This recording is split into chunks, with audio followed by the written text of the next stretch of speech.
حضرت شیخ ابراہیم قندوزی کی آمد۔ ایک دن حضرت خواجہ معین الدین چشتی حسب معمول درختوں کو پانی دے رہے تھے۔ حضرت شیخ ابراہیم قندوزی گھومتے پھرتے اسی باغ کی طرف آن نکلے۔ حضرت شیخ ابراہیم قندوزی اسی آبادی میں رہا کرتے تھے جہاں آپ مقیم تھے، اور وہ اللہ عز و جل کے عشق میں اس قدر ڈوبے ہوئے تھے کہ ان پر عشق حقیقی کی وجہ سے اکثر خود فراموشی کی حالت طاری رہتی تھی۔ آبادی کے بچے اور بوڑھے انہیں مجذوب کہا کرتے تھے اور قدر کی نگاہ سے دیکھا کرتے تھے۔ جس وقت آپ کی نظر حضرت شیخ ابراہیم قندوزی پر پڑی تو سب کام چھوڑ کر آپ ان کی جانب متوجہ ہو گئے۔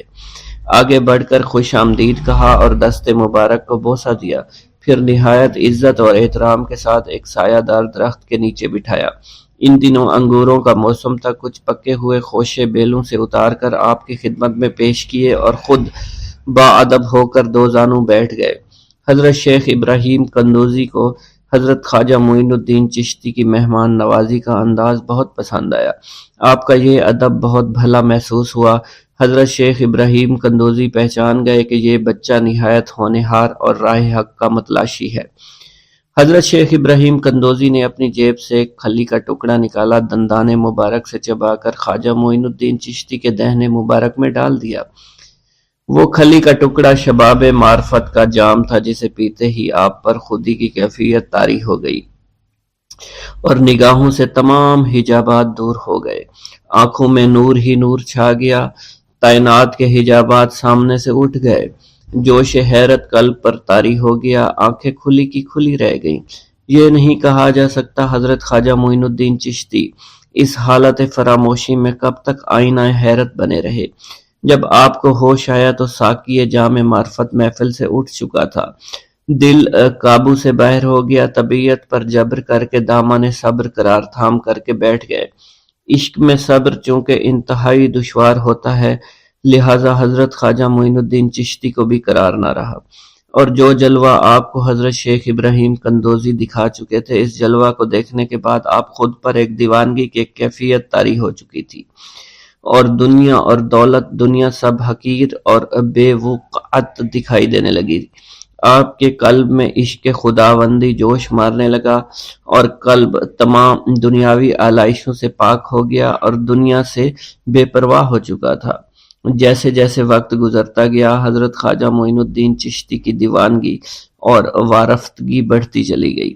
آپ نے حضرت شیخ ابراہیم قندوزی کے ہاتھوں جام معرفت پینے کے تیسرے دن ہی اپنی تمام املاک فروخت کر کے اس رقم کو راہ خدا میں خرچ کر دیا اور خود معمولی ساز راہ لیا اور اپنے وطن اور اپنے عزیز و اقارب اور رفقا کی محبت کو خیر باد کہہ کر چل دیے۔ محبوب حقیقی کے سچے عاشقوں کا یہ دستور رہا ہے کہ وہ قرب یار پانے کے لیے سب سے پہلے علوم ظاہری کا زینہ طے کیا کرتے ہیں، پھر عمل کی دشوار گزار منزلوں کو طے کر کے علوم باطنی سیکھتے ہیں، تب کہیں جا کر انہیں جلوہ محبوب دکھائی دیتا ہے۔ خواجہ معین الدین چشتی نے بھی اپنے مطلوب تک رسائی کے لیے یہی راستہ اختیار کیا۔ اس زمانہ میں ترکستان کی سرحد پر واقع سمرقند اور بخارا کے عظیم الشان دارالعلوم عالمگیر شہرت رکھتے تھے۔ مشرق و مغرب کے ہزاروں طلبہ ہر سال علم کی دولت سے مالا مال ہونے کے لیے ان دارالعلوم کا رخ کیا کرتے تھے۔ حضرت خواجہ معین الدین چشتی نے تحصیل علوم و فنون کے لیے سمرقند بخارا کا انتخاب کیا۔ بخارا پہنچ کر آپ علم حاصل کرنے میں مشغول ہو چکے تھے، اگرچہ حضرت خواجہ معین الدین چشتی کی صغیر سنی کی تعلیم کے متعلق کسی سوانح نگار نے قلم کو جنبش نہیں دی کہ والدین نے آپ کو گھر میں ابتدائی تعلیم دی تھی، مگر سادات خراسان کے مقتدر خاندانوں سے تعلق اور عارف و کامل صاحب فضل و کمال باپ کی گود میں پرورش پانے والے حضرت خواجہ معین الدین چشتی بھلا کیوں کر ان پڑھ رہ سکتے تھے۔ حالات و واقعات کے سیاق و سباق میں غور کرنے سے معلوم ہوتا ہے کہ آپ نے اگرچہ زیادہ تعلیم تو نہیں، کم از کم قرآن مجید کی تعلیم اور علوم مروجہ کی ابتدائی کتابیں ضرور پڑھی ہوں گی، اور یہ بات بھی بعد از قیاس نہیں کہ قرآن مجید کے کچھ سپارے بھی حفظ کیے ہوں۔ بہرحال بخارا پہنچنے سے پہلے آپ نوشت خواندند سے واقف ضرور تھے۔ حضرت خواجہ معین الدین چشتی بخارا کے تمام علماء فضلاء کے حلقہ درس میں شریک ہوئے۔ تذکروں اور سوانح عمری کے مطالعہ سے یہ پتہ نہیں چلتا ہے کہ آپ نے کن کن اساتذہ کے سامنے زانوئے تلمند طے کیا، مگر آپ کے اساتذہ میں حضرت مولانا حسام الدین بخاری خصوصیت کے ساتھ قابل ذکر ہیں، جنہوں نے آپ کو دستار فضیلت عطا فرمائی۔ حضرت مولانا حسام الدین بخاری کی دستگاہ سے آپ نے علوم ظاہری کی تکمیل فرمائی۔ 23 سے 24 برس کی عمر میں علوم ظاہری کی تکمیل کے بعد صفائی قلب اور تزکیہ نفس کا ضروری سامان حضرت خواجہ معین الدین چشتی کو باہم پہنچ گیا تھا، مگر قلب جس تسکین کا متلاشی تھا وہ نصیب نہ ہوئی، اور جس محبوب کو جی بھر کر دیکھنے کی آرزویں دل میں چوٹکیاں لے رہی تھی اس تک ابھی رسائی نہیں ہوئی تھی۔ عشق اور مشک چھپائے نہیں چھپتا، عشق کی آگ حضرت خواجہ معین الدین چشتی کے تن اور من کو جلا رہی تھی۔ تعلیم کی ہوا نے اس آگ کے شعلوں کو اور بھی تیز کر دیا، محبت کا ذوق بڑھ رہا تھا، عشق کے جذبات بھڑک رہے تھے۔ بالآخر جب بے قراری جنون کی حد کو پہنچی، آپ جانب عراق روانہ ہوئے۔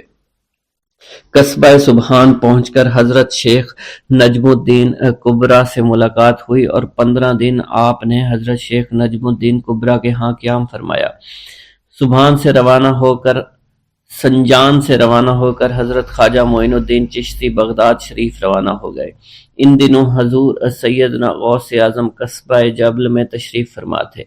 یہ قصبہ کوہ جودی کے دامن میں آباد تھا، جہاں طوفان نوح کے وقت حضرت نوح کی کشتی آ کر رکی تھی۔ آپ حضور سیدنا غوث اعظم کی صحبت اور زیارت سے مشرف ہوئے۔ اس وقت آپ کی ابتدائی حالت تھی۔ حضور سیدنا غوث اعظم نے آپ کے حق میں دعائے خیر فرمائی۔ اس وقت آپ کی ابتدائی حالت تھی۔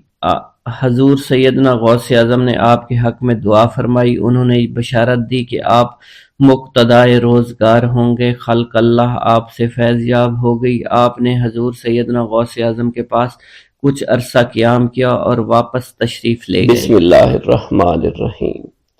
السلام علیکم۔ حضور سیدنا غوث اعظم فرماتے ہیں، میں 10 برس کی عمر میں اپنے شہر کے مکتب میں حصول علم کے لیے جایا کرتا تھا۔ اس وقت میرے ساتھ ملائکہ بھی ہوتے تھے جو میرے آگے پیچھے میری حفاظت کی غرض سے چلتے تھے۔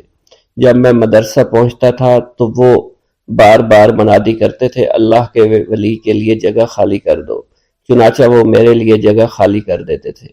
ایک مرتبہ میں نے ایک ایسے شخص کو دیکھا جس نے فرشتوں کی آواز سن کر کہا کہ یہ نہایت معزز گھرانے کا فرد ہے، اور عن قریب اس کو وہ عظمت اور بزرگی حاصل ہوگی جس میں کوئی مزاحمت نہ ہوگی۔ اس کو ایسا قرب نصیب ہوگا کہ اس کو کوئی فریب نہ دے سکے گا۔ پھر 40 برس بعد میں نے اس شخص کو پہچانا، وہ شخص ابدالوں میں سے تھا۔ حضرت شیخ ابو سعود احمد بن ابی بکر سے مروی ہے، حضور سیدنا غوث اعظم نے فرمایا، میں 25 سال تک تنہا عراق کے بیابانوں میں پھرتا رہا۔ میں لوگوں کو نہ جانتا تھا، لوگ مجھے نہیں جانتے تھے۔ اسی دوران میرے پاس رجال الغیب اور جنات تشریف لائے، جنہیں میں طریقت اور رسول اللہ کی تعلیم دیا کرتا تھا۔ ابتدا میں جب میں عراق میں داخل ہوا تو حضرت خضر میرے ہم سفر تھے، اور میں انہیں اس وقت سے پہچانتا نہیں تھا۔ ان کے ساتھ میرا معاہدہ ہوا کہ میں ان کے کسی حکم کی خلاف ورزی نہیں کروں گا۔ ایک مرتبہ انہوں نے مجھے ایک جگہ بیٹھنے کا حکم دیا، میں اسی جگہ 3 سال بیٹھا رہا۔ سال میں ایک مرتبہ حضرت خضر میرے پاس تشریف لاتے اور فرماتے، یہی تیرا مقام ہے جہاں تجھے پہنچایا گیا ہے۔ اس عرصہ کے دوران تمام نفسانی خواہشات مجھ پر انسانی شکل میں وارد ہوئیں، لیکن اللہ نے مجھے ہر موقع پر استقامت عطا فرمائی اور مجھے ان خرافات سے بچائے رکھا۔ ابتدا میں میرا نفس مجاہدہ کا کوئی طریقہ اختیار کرتا تو میں اس پر قائم ہو جایا کرتا تھا اور کسی چیز کو قبول نہیں کرتا تھا۔ ایک طویل مدت تک اپنا گلا گھونٹتے ہوئے میں نے مدائن کے جنگلوں میں مجاہدات میں مشغول رہا۔ حضور سیدنا غوث اعظم فرماتے ہیں میں نے اپنے نفس کو مختلف مجاہدوں اور ریاستوں اور مشقتوں میں ڈالے رکھا۔ 1 سال تک میں گری ہوئی چیزیں اٹھا کر کھاتا رہا، اسی دوسرے سال میں صرف پانی پر گزارا کرتا رہا، اور تیسرے سال میں نے کچھ نہ کھایا اور نہ پیا نہ ہی سویا۔ ایک مرتبہ شدید سردی کی وجہ سے میں ایوان کسریٰ کے کھنڈرات میں سویا تو رات بھر میں 40 مرتبہ احتلام ہوا۔ میں نے ہر مرتبہ دریائے دجلہ پر جا کر غسل فرمایا، پھر نیند کے خوف سے محل کے اوپر ایک ویران جگہ پر چڑھ گیا اور وہاں 2 سال تک قیام کیا، حتیٰ کہ سردی کے سوا کوئی شے کھانے کو میسر نہیں تھی۔ حضور سیدنا غوث اعظم فرماتے ہیں ہر سال ایک بزرگ آتے اور وہ مجھے اونی جبہ دے کر چلے جاتے۔ اسی طرح میں نے بے شمار طریقوں سے دنیا اور نفس سے چھٹکارا حاصل کرنے کی کوشش کی۔ لوگ مجھے دیوانہ سمجھتے تھے، میں برہنہ جسم جنگلوں میں چلا جاتا، کانٹوں پر لوٹا شور مچایا کرتا، میرے تمام بدن سے خون جاری ہو جایا کرتا۔ لوگ مجھے اٹھا کر شفا خانے لے جایا کرتے جہاں میری حالت مزید بگڑ جایا کرتی۔ ایک وقت ایسا آیا جب مجھ میں اور مردہ میں کوئی فرق نہ تھا۔ لوگ کفن لے آئے اور غسال کو بلوایا کہ وہ مجھے غسل دے۔ ابھی انہوں نے مجھے غسل دینے کے لیے ایک تختہ پر لٹایا، میری حالت درست ہو گئی، میں اٹھ کھڑا ہوا۔ طریقت کی ان پرخطر راہوں میں نہ تو میں کبھی خوف زدہ ہوا، نہ کبھی میرا نفس مجھ پر غالب پا سکا، اور نہ ہی دنیا کی آسائش مجھے حیران کر سکی۔ حضور سید غوث اعظم فرماتے ہیں شیطان نے میرے گرد بے شمار جال بچھائے۔ جب میں نے ان سے کہا یہ کیا ہے، اس نے کہا یہ دنیاوی آلائشیں ہیں اور میں ان جالوں میں سے تم لوگوں کا شکار کیا کرتا ہوں۔ میں نے 1 سال تک شیطان کا مقابلہ کیا، اس کے بچھائے ہوئے تمام جالوں کو ختم کیا۔ اس کے بعد میرے سینے کو کھول دیا گیا اور مجھ پر بے شمار خلائق ظاہر ہوئے۔ حضور سیدنا غوث اعظم فرماتے ہیں میں نے دریافت کیا کہ یہ اللہ ایک کیسے ہے؟ جواب ملا یہ خلق کے اسباب ہیں جو تم سے ملے ہوئے ہیں۔ میں سال بھر ان کی جانب متوجہ رہا یہاں تک کہ وہ مجھ سے جدا ہو گئے۔ جب مجھ پر باطن ظاہر ہوا تو میں اپنے قلب کو بہت سے علائق سے ملوث پایا۔ میں نے دریافت کیا یہ علائق کیا ہیں؟ جواب ملا یہ تمہارے ارادے، تمہارے اختیارات ہیں۔ چنانچہ 1 سال تک ان کی جانب متوجہ رہا یہاں تک کہ وہ سب علائق مجھ سے دور ہو گئے اور میرا قلب ان غلاظتوں سے نجات پا گیا۔ حضور سیدنا غوث اعظم فرماتے ہیں پھر میں نے توکل کے دروازے پر آیا میرا مقصد پورا ہو، لیکن جب میں توکل کے دروازے پر پہنچا بے شمار لوگ وہاں موجود تھے۔ میں ہجوم کو چیرتا بڑھا اور شکر کے دروازے پر پہنچ گیا، یہاں بھی لوگوں کا جمع غفیر موجود تھا، اسے بھی چیرتا آگے بڑھا اور مشاہدہ کے دروازے پر پہنچ گیا، یہاں پر موجود ہجوم کو بھی چیرتا ہوا اندر داخل ہوا، حتیٰ کہ سب سے آخر میں مجھے فقر کے دروازے پر لا دیا گیا۔ فقر کا دروازہ خالی تھا۔ جب میں اس دروازے میں داخل ہوا تو دیکھا جن جن چیزوں کو میں نے ترک کیا تھا وہ سب یہاں موجود تھی۔ یہاں مجھے ایک بہت بڑے روحانی خزانے کی فتوحات سے نوازا گیا، میرے لیے تمام دنیا کے خزانے کھول دیے گئے، مجھے روحانی عزت، دائمی غنا اور خالص آزادی عطا فرمائی گئی۔ میری تمام چیزیں جو میری ہستی اور میری صفات سب معدوم ہو گئی تھی، وہ میری ہستی کی جگہ کسی اور نے لے لی تھی۔ حضرت شیخ ابو سعید مخزومی نے حضور سیدنا غوث اعظم کو خرقہ خلافت سے نوازا اور فرمایا اے عبد القادر یہ وہ خرقہ ہے جو حضور نبی کریم صلی اللہ علیہ وسلم نے سیدنا علی المرتضیٰ کو عطا فرمایا۔ سیدنا علی المرتضیٰ نے یہ خرقہ خواجہ حسن بصری کو عطا فرمایا، جس سے ہوتا ہوا یہ مجھ تک پہنچا، اور یہ تمہاری امانت تھی جو میں نے تم تک پہنچا دی۔ حضور سیدنا غوث اعظم نے جب خرقہ مبارک کو زیب تن کیا تو آپ پر بے شمار انوار و تجلیات کی بارش ہونا شروع ہو گئی۔ بغداد میں رہتے ہوئے بیت اللہ شریف کی زیارت۔ حضرت شیخ ابو صالح سے منقول ہے حضرت شیخ ابو مدین مغربی نے مجھے حضور سیدنا غوث اعظم کی خدمت میں بغداد فقر کی تعلیم کے لیے بھیجا۔ آپ نے مجھے 20 دن تک اپنے خلوت خانہ کے دروازے پر بٹھائے رکھا اور 20 روز گزرنے کے بعد مجھے قبلہ رو ہونے کا حکم دیا۔ جب میں قبلہ رو ہو گیا آپ نے فرمایا اے ابو صالح اس طرف دیکھو۔ چنانچہ جب میں نے اس جانب دیکھا آپ نے فرمایا کیا دیکھ رہے ہو؟ میں نے عرض کیا بیت اللہ شریف میری نظروں کے سامنے ہے۔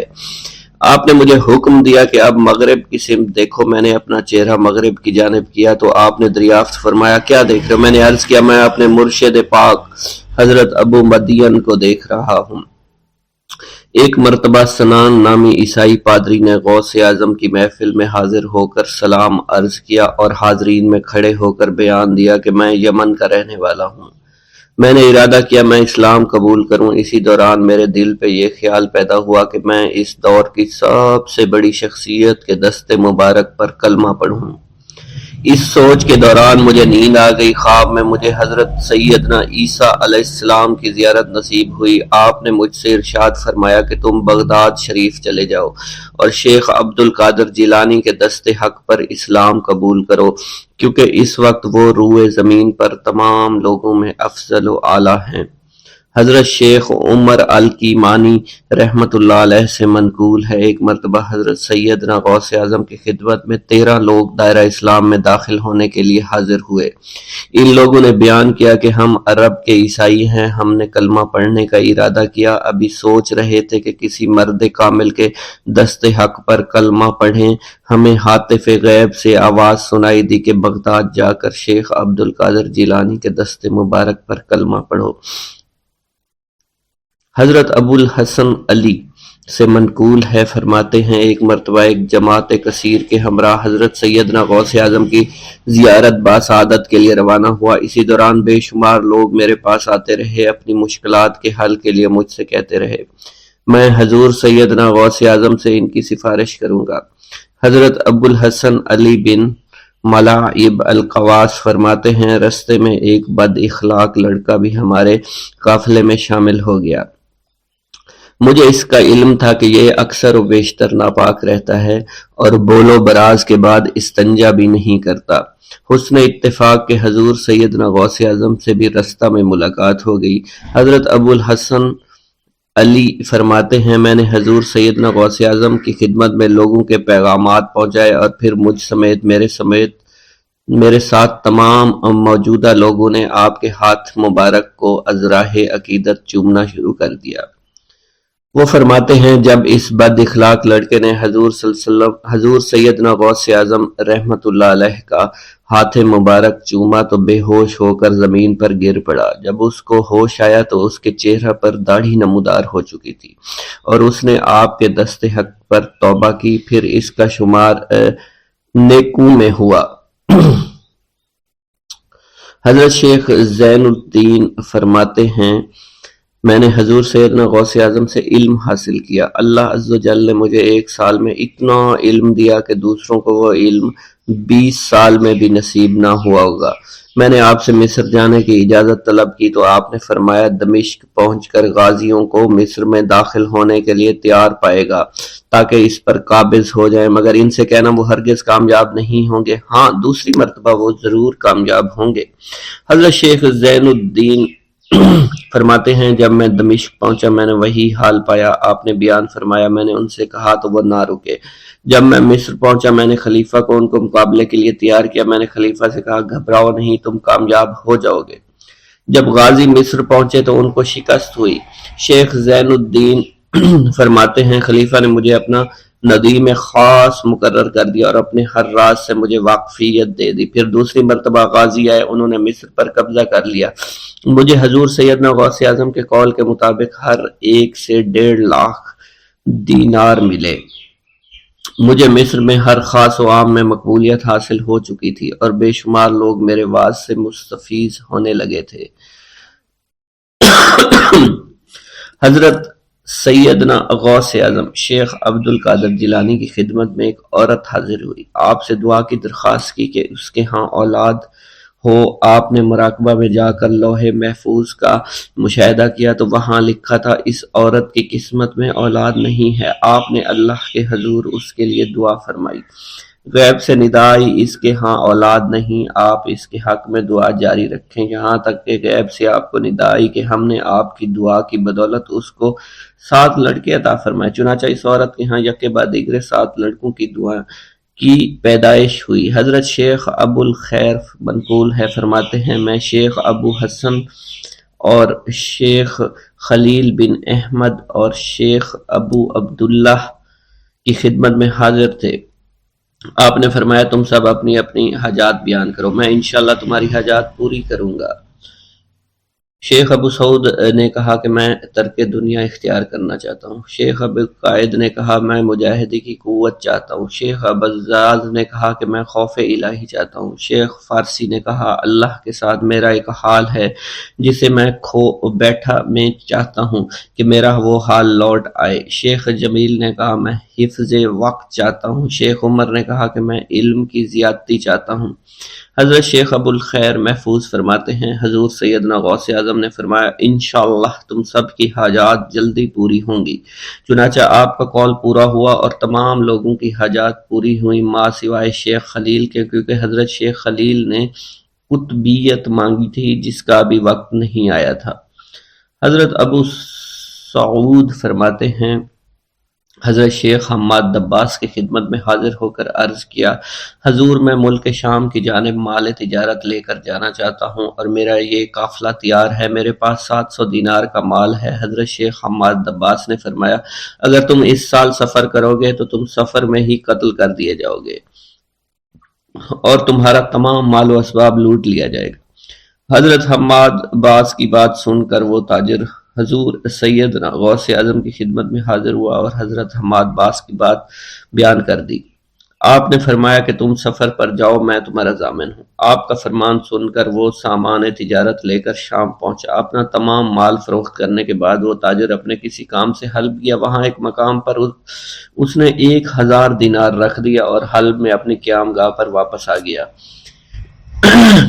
اس نے خواب میں دیکھا عرب بتوؤں نے ایک قافلہ لوٹا ہے، قافلہ کے کئی آدمیوں کو قتل کیا ہے جس میں وہ شامل ہے۔ اس کے بعد وہ بیدار ہوا، گھبرا کر اس جگہ پہنچا جہاں اس نے 1000 دینار رکھے تھے۔ اس کے دینار وہیں پر رکھے اس کو مل گئے۔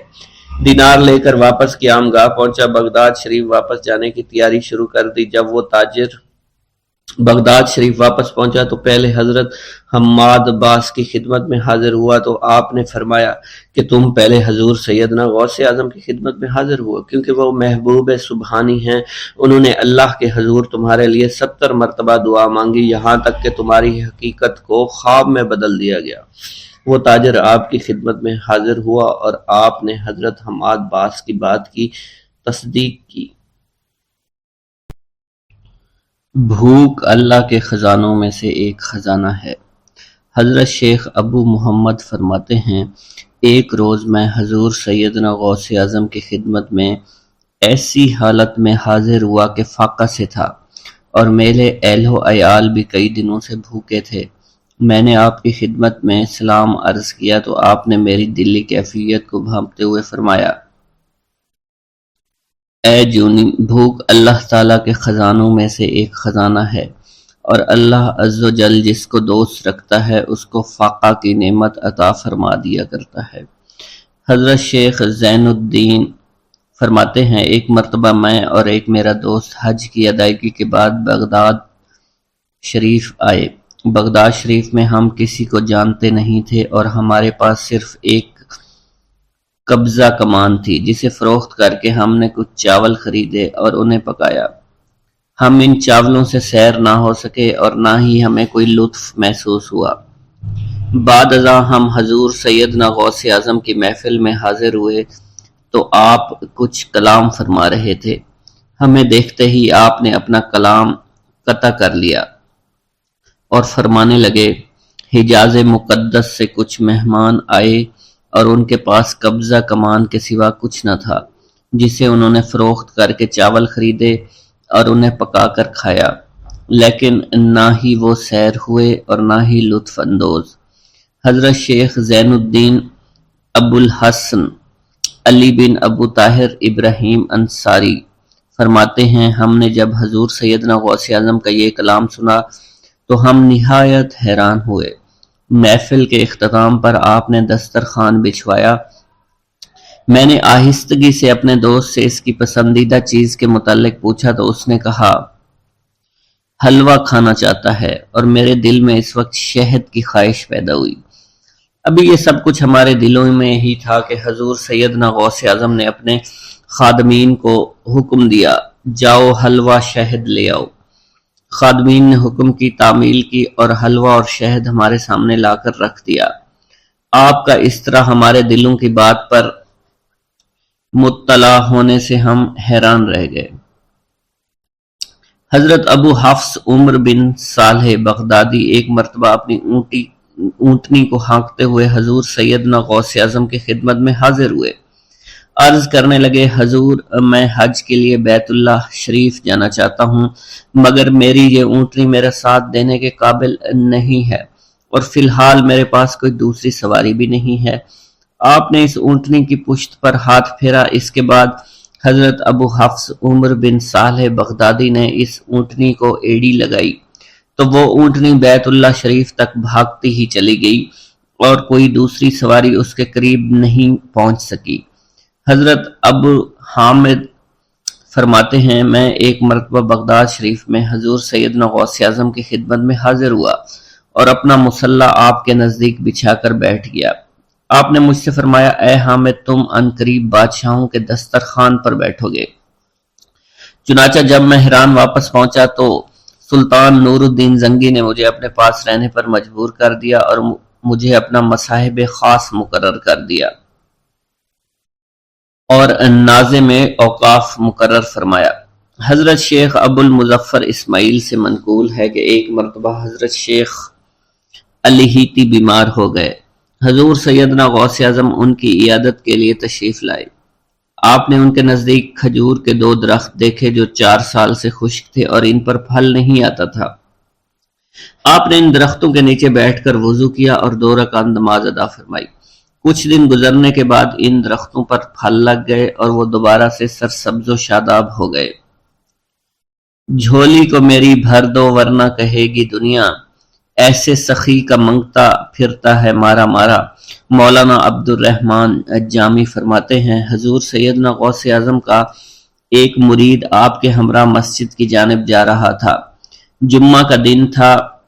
اس دن کسی بھی شخص نے آپ کو دیکھ کر نہ سلام کیا نہ ہی کچھ توجہ فرمائی۔ اس مرید کے دل میں خیال آیا کہ پہلے تو آپ جمعہ کی نماز کی ادائیگی کے لیے بڑی مشکل سے لوگوں کے ہجوم میں سے ہوتے ہوئے مسجد کی جانب تشریف لے جایا کرتے تھے، اور آج کوئی شخص بھی آپ کو سلام نہیں کر رہا ہے اور نہ آپ کے نزدیک آ رہا ہے۔ مولانا عبد الرحمن جامی فرماتے ہیں، ابھی یہ خیال اس مرید کے دل میں ہی تھا کہ حضور سیدنا غوث اعظم نے مسکرا کر اس مرید کو دیکھا، پھر لوگوں کا ایک جمع غفیر اکٹھا ہو گیا اور ہر کوئی آپ سے سلام کرنے کا خواہش مند تھا، یہاں تک کہ اس مرید اور آپ کے درمیان ہجوم حائل ہو گیا۔ اس مرید کے دل میں یہ خیال آیا کہ یہ پہلا حال اچھا تھا جب میں اور آپ تنہا تھے۔ مولانا عبد الرحمن جامی فرماتے ہیں، حضور سیدنا غوث اعظم شیخ عبد القادر جیلانی نے ایک مرتبہ پھر اس مرید کی دلی کیفیت کو بھانپتے ہوئے فرمایا، تمہیں معلوم نہیں لوگوں کے دل میری مٹھی میں ہیں، میں انہیں چاہوں تو پھیر دوں، چاہوں تو اپنی جانب متوجہ کر لوں۔ ایک مرتبہ ایک عورت حضور سیدنا غوث اعظم کی خدمت میں بیٹے کو لے کر حاضر ہوئی۔ عرض کیا، میرے اس بیٹے کو آپ سے دلی لگاؤ ہے، آپ اسے اپنی غلامی میں قبول فرما لیں۔ میں اللہ عز و جل اور آپ کی خاطر اپنے بیٹے پر اپنے حق کو معاف کرتی ہوں۔ آپ نے اس لڑکے کو قبول فرما لیا۔ چند روز بعد وہ عورت اپنے بیٹے سے ملنے کے لیے آئی تو وہ لڑکا آپ کے حکم سے مجاہدات میں مشغول تھا اور بے حد کمزور اور لاغر ہو چکا تھا۔ اس عورت نے جب آپ کو دیکھا تو آپ اس وقت مرغی کا گوشت کھا رہے تھے، آپ کے سامنے ہڈیاں پڑی ہوئی تھی۔ اس عورت نے آپ سے کہا کہ آپ خود تو مرغی کھاتے ہیں جبکہ میرا بیٹا سخت مجاہدات میں مشغول ہے۔ آپ نے اس عورت کی بات سننے کے بعد ہڈیوں کی جانب اشارہ کیا اور حکم دیا، اللہ عز و جل کے حکم سے زندہ ہو جاؤ۔ آپ کا یہ فرمانا تھا کہ ان ہڈیوں سے ایک سالم مرغی زندہ کھڑی ہو گئی۔ آپ نے فرمایا کہ جب تیرا بیٹا اس منزل پر پہنچ جائے گا تو پھر جو چاہے گا کھائے گا۔ منقول ہے ایک مرتبہ حضور سیدنا غوث اعظم کو اللہ عز و جل کی جانب سے حکم ہوا کہ 700 مردوں اور 700 عورتوں کو واصل باللہ کریں۔ آپ نے اللہ کے اس فرمان کے مطابق مجمع عام میں نظر دوڑائی تو مجمع میں سے 700 مرد اور 700 عورتیں علیحدہ ہو گئیں۔ آپ نے ان پر نگاہ ولایت ڈالی تو وہ سب واصل اللہ ہو گئے۔ حضور سیدنا غوث اعظم مدینہ منورہ میں حضور نبی کریم کے روضہ مبارک پر حاضری دینے کے بعد باپیادہ بغداد شریف واپس تشریف لا رہے تھے۔ راستے میں ایک چور جو کہ ناکہ لگا کر کسی مسافر کا انتظار کر رہا تھا، اس نے آپ کو قریب آنے پر روک لیا۔ آپ نے اس چور سے دریافت کیا تم کون ہو؟ اس نے کہا دیہاتی ہوں۔ آپ کو بذریعہ کشف اس کی بدنیتی کی خبر ہو چکی تھی۔ اسی دوران اس چور کے دل میں خیال پیدا ہوا کہ یہ غوث اعظم ہوں گے۔ آپ نے اس کے دل کی بات کو بھانپتے ہوئے فرمایا کہ میں عبد القادر ہوں۔ چور نے جب آپ کی بات سنی فوراً قدموں میں گر پڑا اور معافی کا خواستگار ہوا۔ آپ کو اس کی حالت پر ترس آ گیا۔ آپ نے اللہ عز و جل کے حضور اس کے لیے دعا فرمائی تو ندائے غیبی سنائی دی، اے غوث اس چور کو سیدھے راستہ دکھاتے ہوئے قطب بنا دو۔ آپ نے اس چور کی جانب نگاہ دوڑائی تو آپ کے فیض روحانی سے قطب کے درجے پر وہ فائز ہو گیا۔ حضرت شیخ ابو عباس خضر بن عبداللہ بن یحییٰ حسینی فرماتے ہیں ایک مرتبہ میں نے خلیفہ ابو المظفر یوسف عباسی کو حضور سیدنا غوث اعظم شیخ عبد القادر جیلانی کی خدمت میں موجود پایا۔ اس نے آپ سے کسی کرامت کو دیکھنے کی درخواست کی اور کہا کہ اس سے میرا دل مطمئن ہو جائے گا۔ حضور سیدنا غوث اعظم حضرت سیدنا شیخ عبد القادر جیلانی نے خلیفہ سے پوچھا کہ تو کیا چاہتا ہے؟ اس نے کہا کہ ایک سیب، اور اس وقت عراق میں سیبوں کا موسم نہ تھا۔ آپ نے اپنے دست مبارک فضا میں بلند کیا اور دیکھتے ہی دیکھتے آپ کے ہاتھ میں 2 سیب آ گئے۔ آپ نے ایک سیب ابو المظفر کو دیا اور دوسرا خود رکھ لیا۔ ابو المظفر نے جب اپنا سیب چیرا تو اس میں سے کیڑا نکل آیا۔ اس نے جب اپنا سیب چیرا تو یہ اندر سے سفید تھا، اس میں سے کستوری کی خوشبو آ رہی تھی۔ ابو المظفر نے وجہ دریافت کی تو آپ نے فرمایا اس سیب میں سے کیڑا اس وجہ سے نکلا کیونکہ اس سیب کو ظالم کا ہاتھ لگا ہوا تھا۔ حضرت شیخ ابو محمد سے مروی ہے ایک مرتبہ میں حضور سیدنا غوث اعظم کی خدمت میں بغداد شریف حاضر ہوا۔ کچھ دنوں تک آپ کے ہاں قیام پذیر رہا اور روحانی فیوز و برکات سے مالا مال ہوا۔ بعد ازاں جب میں واپس اپنے ملک مصر روانہ ہونا لگا تو آپ نے مجھ سے فرمایا کہ کبھی کسی سے کوئی چیز مت مانگنا۔ پھر آپ نے اپنی انگشت شہادت میرے منہ میں ڈالی اور فرمایا کہ اسے اچھی طرح چوسو۔ چنانچہ میں نے آپ کے فرمان کے مطابق ایسا ہی کیا۔ جب میں آپ سے اجازت لینے کے بعد واپس اپنے ملک مصر روانہ ہوا تو بغداد شریف سے مصر تک کی طویل مسافت کے دوران مجھے کچھ بھوک محسوس نہیں ہوئی، اور میں جوں جوں آگے بڑھتا رہا اپنے جسم میں توانائی کو پہلے سے زیادہ پاتا۔ بسم اللہ الرحمن الرحیم۔ حضور سیدنا غوث العظم حضرت سیدنا عبد القادر جیلانی رحمۃ اللہ علیہ فرماتے ہیں کہ احوال کے مشاہدہ اور کشف کے وقت اولیاء اللہ پر افعال خداوندی میں سے ایسی ایسی چیزوں کا ظہور ہوتا ہے جو عقلوں کو سلب کر لیتی ہے اور عادات و رسوم کو بکھیر دیتی ہے۔ حضور سیدنا غوث اعظم فرماتے ہیں کہ افعال خداوندی 2 اقسام میں منقسم ہیں، نمبر 1 جلال، نمبر 2 جمال۔ اللہ رب العزت اولیاء اللہ کے قلوب پر اپنی دونوں صفات کے ساتھ تجلی فرماتا ہے۔ جلال اس کا قہر ہے اور جمال اس کی رحمت ہے۔ مشاہدہ اور کشف کے بعد اولیاء اللہ دور سے دیکھتے اور سنتے ہیں، انبیاء کرام کی ارواح کی زیارت نصیب ہوتی ہے، ملائکہ اور انبیاء سے کلام کی سعادت حاصل ہوتی ہے، اور یہ سب امور عقل اور عادات و رسوم کے خلاف ہیں۔ جس وقت اللہ کی تجلی قلوب پر ظاہر ہوتی ہے تو اس وقت قلوب میں سرور طاری ہو جاتا ہے۔ اللہ عز و جل ان کے ساتھ بہترین کلام فرماتا ہے، ان کو مختلف انواع و منازل کی بشارت دیتا ہے، اور انہیں وہ منازل نصیب ہوتی ہیں کیونکہ ابتدا سے ہی قلم نے ان چیزوں کو ان کے حق میں لکھ دیا ہے۔ اولیاء اللہ کے لیے عظمت اور جلال خوف کر دینے والا ڈر ہے اور قلب پر ایسا غلبہ لاتا ہے جس کا اثر بدن کے اعضاء پر بھی ظاہر ہوتا ہے۔ حضور نبی کریم صلی اللہ علیہ وسلم سے مروی ہے، خوف شدید کے باعث نماز کے دوران میں آپ کے سینہ مبارک سے ہانڈی کے ابلنے جیسی آواز سنی جاتی تھی، کیونکہ نماز میں آپ کو اللہ عز و جل کا جلال نظر آتا تھا اور آپ پر عظمت الہیہ کا انکشاف ہوتا تھا۔ اللہ عز و جل کے مشاہدہ کے وقت اولیاء اللہ کو جو بشارتیں ہوتی ہیں وہ حقیقت میں ان پر فضل طاری ہوتا ہے۔ اور فضل خداوندی کا ظہور ہو رہا ہوتا ہے۔ جب تک سالک اپنی ہستی میں فانی نہیں ہوتا، ذات حق کے ساتھ باقی نہیں ہو سکتا۔ اللہ رب العزت دولت وصال حاصل ہونے سے پہلے عاشقوں کو قرب وصال کی خوشخبری اس لیے دیتے ہیں کہ شاید شوق الہی کے سبب ان کی محبت حد سے گزرے، ان کی قوتیں منقطع ہو جائیں اور وہ ہلاک ہو جائیں۔ یقین کے 3 مرتبے ہیں: علم الیقین، عین الیقین، حق الیقین۔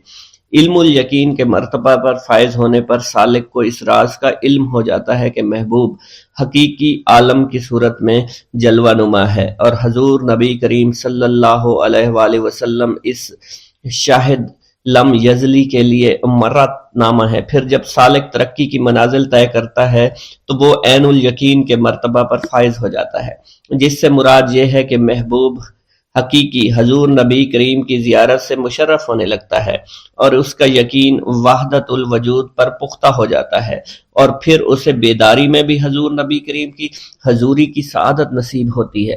پھر سالک عین الیقین کی منازل طے کر کے حق الیقین کی منازل پر فائز ہوتا ہے، اور اس کے قلب پر حقیقت محمد صلی اللہ علیہ وسلم کا ظہور ہوتا ہے۔ حضور سیدنا غوث اعظم حضرت سیدنا عبد القادر جیلانی رحمۃ اللہ علیہ فرماتے ہیں: اے سالک، تیرا حقیقی مقصد صرف اللہ ہے، یعنی تو اس جہان فانی میں صرف معرفت الہی کا شکار کھیلنے کے لیے آیا ہے، کیونکہ ارشاد باری تعالیٰ ہے پس اللہ کی طرف دوڑو۔ سالک کے لیے اس کا مقصود نہ آخرت ہے نہ دنیا، بلکہ اس کا مقصود صرف اور صرف اللہ عز و جل ہے اور نفس ہے، یعنی سالک اور اللہ کے درمیان حجاب نفس ہے۔ نفس سے مراد نفسانی خواہش ہیں، اور جب انسان اللہ عز و جل اور حضور نبی کریم کی اطاعت چھوڑ کر دنیاوی لذات شہوات میں مشغول ہو جاتا ہے تو اللہ عز و جل اس سے دور ہو جاتے ہیں۔ انسان 2 چیزوں کا مجموعہ ہے، بدن اور روح۔ اگر نفس کو غذا دی جائے تو بدن موٹا ہو جاتا ہے اور روح لاغر ہو جاتی ہے، اگر روح کو غذا دی جائے اور نفس کے ساتھ مجاہدہ کیا جائے تو اس سے روح موٹی تازی ہو جاتی ہے اور جسم لاغر ہو جاتا ہے۔ ارشاد باری تعالیٰ ہے: میں نے جن و انس کو اپنی عبادت کے لیے پیدا کیا ہے تاکہ وہ مجھے پہچانے۔ نفس اللہ کی ضد ہے اور اس کا دشمن ہے، یعنی وہ شخص جو اپنی نفسانی خواہش کی پیروی کرتا ہے وہ اللہ کے حکم کی عدولی کر رہا ہوتا ہے۔ ایک مرتبہ دریائے دجلہ میں سیلاب آ گیا۔ دریا کی طغیانی کی شدت کی وجہ سے لوگ پریشان حالت میں حضور سیدنا غوث اعظم شیخ سید عبد القادر جیلانی رحمۃ اللہ علیہ کی خدمت میں حاضر ہوئے۔ آپ نے اپنا عصائے مبارک پکڑا ہوا تھا اور دریائے دجلہ کے کنارے پہنچ کر عصائے مبارک کو زمین میں گاڑ دیا اور فرمایا: اے دریا بس رک جا۔ آپ کا فرمانا تھا کہ دریا کی طغیانی کم ہو گئی۔ حضرت شیخ عبد الجبائی سے منقول ہے: میری ملاقات ہمدان میں ایک شخص طریف سے ہوئی۔ یہ شخص دمشق کا رہائشی تھا۔ اس نے مجھے بتایا دوران سفر میری ملاقات بشر المفرزی سے ہوئی جو 14 اونٹوں پر شکر لادے ہوئے تھے۔ انہوں نے مجھے بتایا کہ دوران سفر میرا گزر ایک جنگل سے ہوا۔ رات کا وقت تھا، میرے پاس 4 اونٹ اس جنگل میں گم ہو گئے۔ میں نے ان کو بہت تلاش کیا لیکن کامیاب نہ ہوا، یہاں تک کہ صبح ہو گئی۔ میں نے پریشانی کے عالم میں حضور سیدنا غوث الاعظم حضرت سیدنا عبد القادر جیلانی کو پکارا، کیونکہ آپ نے دوران واز ایک مرتبہ فرمایا تھا کہ جب بھی کوئی مشکل درپیش ہو تو مجھے پکارو۔ چنانچہ میں آپ کو پکارنے لگا۔ اس دوران مجھے ایک ٹیلے پر ایک شخص دکھائی دیا جس نے سفید لباس زیب تن کر رکھا تھا۔ اس شخص نے مجھے ہاتھ سے ایک جانب اشارہ کیا۔ جب میں ٹیلے کے نزدیک پہنچا تو وہ شخص غائب ہو چکا تھا۔ جب میں نے اس شخص کی بتائی ہوئی سمت میں نظر دوڑائی تو مجھے اپنے 4 اونٹ سامان کے نظر آ گئے جنہیں میں ہانک کر لے آیا۔ گرا ہے بلاؤں میں بندہ تمہارا، مدد کے لیے آؤ یا غوث اعظم۔ مریدوں کو خطرہ نہیں بحر غم سے کہ بیڑے کے ہیں ناخدا غوث اعظم۔ حضور سیدنا غوث اعظم شیخ عبد القادر جیلانی کی ایک عورت مرید تھی جس پر ایک فاسق بدبخت عاشق ہو گیا۔ ایک دن وہ عورت رفع حاجت کے لیے نزدیک پہاڑ کے غار میں گئی تو اس فاسق بدبخت کو خبر ہو گئی۔ اس بدبخت نے غار میں جا کر عورت کو پکڑ لیا اور عزت لوٹنے کی کوشش کرنے لگا۔ اس عورت نے بآواز بلند شیخ عبد القادر جیلانی کو مدد کے لیے پکارا۔ آپ اس وقت مدرسہ میں وضو فرما رہے تھے۔ آپ نے اپنی کھڑاؤں کو اس غار کی سمت میں پھینکا، وہ کھڑائیں اس فاسق کے سر پر لگنا شروع ہو گئیں، جس سے وہ بدبخت ہلاک ہو گیا۔ وہ عورت آپ کی کھڑائیں لے کر آپ کی خدمت میں حاضر ہوئی اور حاضرین محفل کے سامنے سارا ماجرا بیان کر دیا۔ بسم اللہ الرحمن الرحیم۔ حضور سیدنا غوث اعظم کی پرورش نہایت ہی بابرکت ماحول میں ہوئی۔ آپ نے ابتدا میں گوشہ نشینی اختیار کی اور خود کو دنیاوی غلاظتوں سے پاک رکھا۔ آپ نے 51 برس کی عمر میں شادی کی۔ جب آپ سے اس کے بارے میں دریافت کیا گیا تو آپ نے فرمایا، جب مجھے حضور نبی کریم صلی اللہ علیہ وسلم نے نکاح کی اجازت دی تو میں نے نکاح کر لیا۔ حضور سیدنا غوث اعظم رحمۃ اللہ علیہ نے اپنی ذات کو اللہ عز و جل کی خوشنودی کے لیے وقف کر رکھا تھا۔ آپ کی راتیں جاگ کر گزرتی تھی اور ساری رات آپ مراقبہ اور مشاہدہ میں گم رہتے تھے۔ آپ کی عادت مبارکہ تھی کہ آپ سجدہ کو دراز کرتے تھے اور بیٹھ کر مراقبہ فرماتے تھے۔ اسی دوران آپ کا جسم مبارک نورانی شعاؤں کے زیر اثر ہوتا تھا اور کئی مرتبہ آپ ان نورانی شعاؤں میں غائب ہو جایا کرتے تھے۔ حضور شیخ ابو عبداللہ بن حسنین بن ابی فضل فرماتے ہیں کہ سیدنا غوث اعظم کے بعض دہقانی مریدین ہر سال آپ کے لیے گیہوں بوتے تھے اور جائز طریقہ سے اسے پالتے تھے۔ پھر آپ کے بعض مریدین اسے پیستے، آپ کے لیے ہر روز 4 یا 5 روٹیاں پکاتے اور شام کو آپ کے پاس روٹیاں لے کر آتے تھے۔ آپ حاضرین میں ایک ایک ٹکڑا تقسیم کر دیتے اور جو بچ جاتا وہ اپنے لیے رکھ لیتے تھے۔ حضرت شیخ خضر حسینی سے منقول ہے کہ حضور سیدنا غوث اعظم نے ایک شکستہ دل فقیر کو دیکھا۔ آپ نے اس سے اس کی کیفیت کے متعلق دریافت کیا تو اس نے کہا کہ میں آج دریا کے کنارے گیا اور ملاح سے کہا کہ وہ مجھے دریا کے پار لے جائے۔ اس نے انکار کر دیا۔ میں اپنے اس افلاس کے سبب پریشان اور شکستہ دل ہوں۔ ابھی اس فقیر کا کلام جاری تھا کہ ایک شخص آپ کی خدمت میں حاضر ہوا اور 30 دینار آپ کی خدمت میں پیش کر دیے۔ آپ نے وہ دینار اس فقیر کو دے دیے اور فرمایا کہ اس ملاح سے کہنا کہ کسی فقیر کا سوال رد مت کیا کرے۔ حضرت شیخ معمر کا بیان ہے کہ میں نے حضور سیدنا غوث اعظم سے زیادہ کسی کو درگزر فرمانے والا نہیں دیکھا۔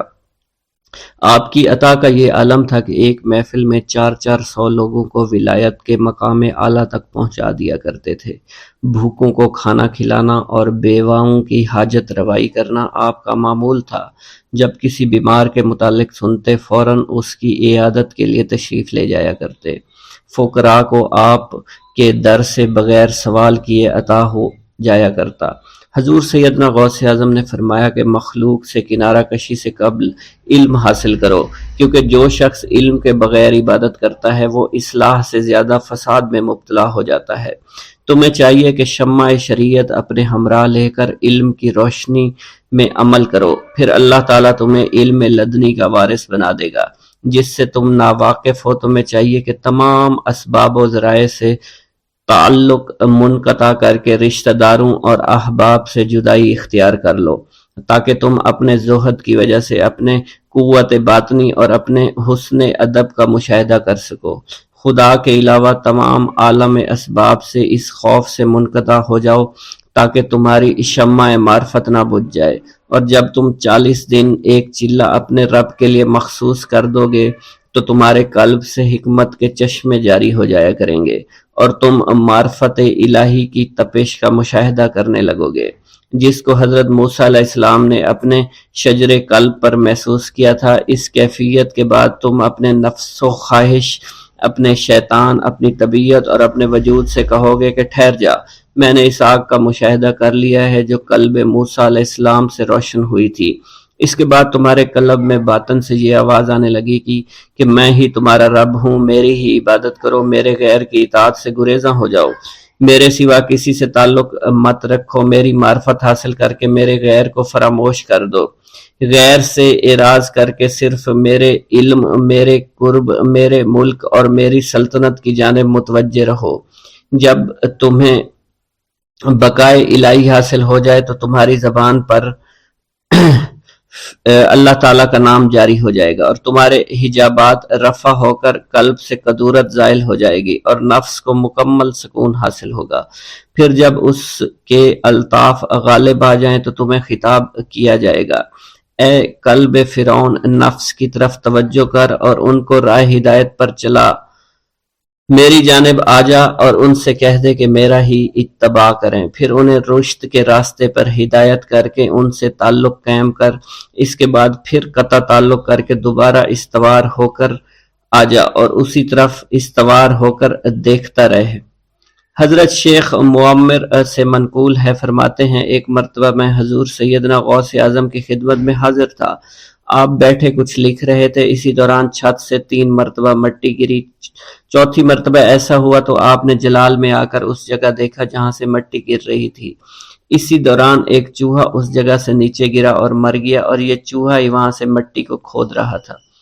حضرت شیخ عمر بن مسعود فرماتے ہیں حضور سیدنا غوث اعظم فرما رہے تھے، اسی دوران ایک چڑیا نے آپ کی قمیص پر بیٹ کر دی، آپ نے جلالی نظروں سے چڑیا کو دیکھا، چڑیا اسی وقت نیچے گری مر گئی، آپ نے وضو سے فارغ ہونے کے بعد قمیص کے اس حصے کو دھویا، پھر اپنی قمیص مبارک اتار کر مجھے دی اور فرمایا اس کو فروخت کر کے اس کی رقم کو خیرات کر دو، یہ اسی کا بدلہ ہے۔ منقول ہے حضور سیدنا غوث اعظم کے زمانہ میں ایک بہت ہی گناہگار شخص تھا، لیکن اس کے دل میں آپ سے بے پناہ محبت تھی۔ جب اس کے مرنے کے بعد اس کو دفن کیا گیا تو قبر میں منکر نکیر نے سوالات کیے، تو اس نے ہر سوال کے جواب میں شیخ عبد القادر کہا۔ منکر نکیر نے اللہ کی بارگاہ میں اس کے جواب کو پیش کیا تو حکم ہوا اگرچہ یہ بندہ فاسقوں میں سے ہے، لیکن یہ میرے محبوب جو کہ صادقین میں سے ہیں ان سے محبت رکھتا ہے۔ بسم اللہ الرحمن الرحیم۔ ناظرین گرامی، روایت میں آتا ہے کہ قطب الاقطاب حضرت شیخ عبد القادر جیلانی الحسنی والحسینی الجیلانی، حضرت غوث اعظم شیخ عبد القادر جیلانی رحمۃ اللہ علیہ جب نماز ادا کرتے تو بہت زار و قطار رویا کرتے، یعنی گریہ زاری کیا کرتے تھے، روتے روتے آپ کی ہچکی بن جایا کرتی تھی۔ جب آپ رحمت اللہ علیہ مسجد میں اپنے مریدین اور شاگردوں کے ساتھ باجماعت نماز پڑھتے، اللہ پاک کی محبت اور عشق میں اتنے ڈوب کر عبادت کرتے کہ ان کے شاگرد آپ کی رقت آمیزی کو دیکھ کر، یعنی رونے کے انداز کو دیکھتے اور کہتے اگر اصل نماز دیکھنی ہے تو غوث پاک کی نماز کو دیکھا جائے۔ تو ایک بار کا ذکر ہے کہ آپ رحمت اللہ علیہ عراق کی مسجد میں سے باجماعت نماز پڑھ کر باہر نکلے، آپ کے مریدین بھی آپ کے ساتھ تھے، آپ نے دیکھا کہ اسی محلے میں کچھ بچے اخروٹ کے ساتھ کھیل رہے ہیں۔ آپ بچوں سے بہت پیار کیا کرتے تھے، گویا کہ خود بچپن میں کبھی بچوں کی طرح کھیل کود نہیں کر سکے، لیکن بچوں کو دیکھ کر آپ مسکراتے تھے۔ آپ آگے بڑھنے لگے اور مریدین کی بڑی جماعت بھی آپ کے ساتھ تھی۔ ابھی آپ زیادہ دور نہیں گئے تھے کہ ان بچوں نے ایک دوسرے کے کان میں کچھ بولنا شروع کر دیا اور اشارے میں باتیں کرنے لگے کہ کیا خیال ہے کہ جو بابا جی سب سے نمایاں ہیں، نورانی چمکتے ہوئے چہرے والے ہیں، سب سے آگے چل رہے ہیں، ان کو بولا جائے جو فرمائش ہمیں کرنی ہے ان سے کر دیں، کیا یہ ہمیں ڈانٹیں گے تو نہیں؟ تو کچھ سمجھدار بچے ہم زبان ہوئے اور کہا نہیں نہیں، یہ جو بابا ہے نا بہت اچھے ہیں، ان سے جو کچھ کہو گے انہوں نے وہ ہماری بات پوری کرنی ہے، ہم ان سے ایک میٹھی اور لذیذ چیز آج منگواتے ہیں۔ تو ان میں سے ایک بچہ جو سب سے بڑا تھا پاس آیا اور کہا بابا میری بات سنیں۔ آپ نے بہت پیار اور شفقت سے اس کے سر پر ہاتھ رکھا اور کہا بیٹا کہو۔ اس نے کہا کہ میرا دل کر رہا ہے کہ میں آپ سے کچھ مانگوں۔ آپ نے فرمایا کہ کہو بیٹا کیا چاہتے ہو؟ وہ کہنے لگا کہ مجھے آپ اس فلاں جلیبی والے سے جلیبی لا کر دے سکتے ہیں، میرا کھانے کا بہت دل کر رہا ہے۔ میں چلا جاتا لیکن بابا میری باری آنے والی ہے، جب تک میں جلیبی لے کر وہاں آؤں گا میری باری چلی جائے گی۔ آپ رحمت اللہ علیہ کے وہاں کے مشہور بزرگ بڑے سردار لوگ ہیں، آپ کے خادمین آپ کے نوکر بننے کے لیے جان کی بازی لگانے کو تیار رہتے ہیں۔ ادھر وہ بچے آپ کے رتبے کو بھی دیکھ رہے تھے اور یہ بھی دیکھ رہے تھے کہ آپ کون سی شخصیت ہے، لیکن پھر بھی اتنے سارے لوگوں کو چھوڑ کر آپ سے وہ بچہ کہتا ہے کہ بابا مجھے جلیبی لا کر دے دیں۔ بابا جی نے کہا کہ ٹھیک ہے میں لا کر دے دیتا ہوں۔ آپ کا ایک مرید آپ کے پاس آیا اور کہا حضرت آپ کیوں اس بات پر توجہ دے رہے ہیں، آپ اس بچے کی فرمائش پر جلیبی لا رہے ہیں؟ حضرت آپ پر میری جان قربان ہو، میں اس بچے کو جلیبی لا کر دے دیتا ہوں۔ آپ رحمت اللہ علیہ نے اسے اپنے ہاتھ کے اشارے سے منع فرمایا اور کہا اس نے مجھ سے کہا ہے نا تو میں ہی اس کی خواہش کو پورا کروں گا۔ پھر آپ رحمت اللہ علیہ اس جلیبی والے کے پاس تشریف لے گئے اور جلیبی والا کچھ دیر پہلے اداس بیٹھا ہوا تھا۔ آپ رحمت اللہ علیہ اس کی دکان میں تشریف لے گئے تو وہ خوشی خوشی سے جھومنے لگا۔ آپ رحمت اللہ علیہ نے اس جلیبی والے سے جلیبی لی، اس نے خوشی خوشی آپ رحمت اللہ علیہ کے ہاتھوں میں جلیبی تھما دی۔ وہ آدمی لگ بھگ 70 سال کا تھا، اس بڑھاپے میں بھی وہ کام کرنے پر مجبور تھا۔ اس کی آنکھوں میں آپ رحمت اللہ علیہ کو دیکھ کر آنکھوں سے آنسو آ گئے۔ اس نے روتے ہوئے کہا اللہ کا لاکھ لاکھ شکر ہے، اس نے میری دعا سن لی۔ آپ نے میری دکان میں قدم رکھے تو کئی دنوں سے آپ کے انتظار میں یہاں بیٹھا ہوا تھا۔ میں جانتا تھا کہ آپ ضرور میری دکان پر تشریف لائیں گے۔ آپ رحمت اللہ علیہ نے فرمایا تمہیں کیسے پتا تھا کہ میں تمہاری دکان پر آؤں گا؟ وہ کہنے لگا کہ حضرت عرصہ ہوا ہے، کئی مہینوں سے میرا کاروبار نہیں چل رہا تھا، میرا کاروبار دن بدن ٹھپ ہوتا جا رہا تھا، فاقوں تک کی نوبت آ گئی تھی۔ مجھے اپنی فکر نہیں تھی لیکن اپنے چھوٹے چھوٹے بچوں کی تھی۔ اس بڑھاپے میں اللہ تعالیٰ نے اولاد تو دی لیکن ان کو پالنے کا کوئی بندوبست نہیں ہو رہا تھا۔